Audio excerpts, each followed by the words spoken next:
Doktor, kui inimene tahab minna pikama reisile, siis mida peaks ta teadma, et sihtkohta jõudes toimuks ajavahega kiire harjumine ja et ta enesetunne oleks ka hea? No kui pikamaa reisile, siis ajavahega harjumine tuleb kõne alla siis, kui läbitakse vähemalt 2 transmeridiaani. Kui 5, siis tuleb see ajavahega harjumine absoluutselt kindlasti arvesse. On ka internetis saadaval erinevad jetlag kalkulaatorid, millega võiks enne reisile minekut tutvuda.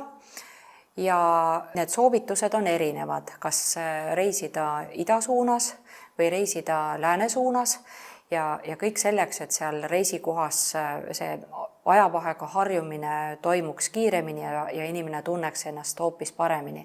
Me oleme harjunud, et võtame 1-2 melatoniini tabletti ja millegipärast need ei toimi, siis võiks aluseks võtta need jetlag kalkulaatorid. Seal on ka melatoniini sissevõtmise ja doosi ajastus märgitud ja selle järgi käituda ja proovida, kuidas on siis reisida.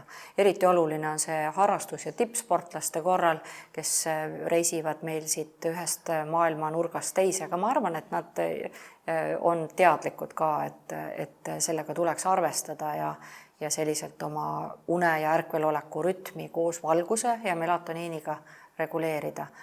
Kindlasti alati võib tulla abi küsima ja paneme paika, et kui on reis plaanis, et mida täpselt siis teha, et kui varasem kogemus on olnud ka selline kehv, et lähen ja mul on juba tagasitulekuks aega, aga just ma hakkasin ennast hästi tundma ja sellest olemasolevast keskkonnast rõõmu tundma.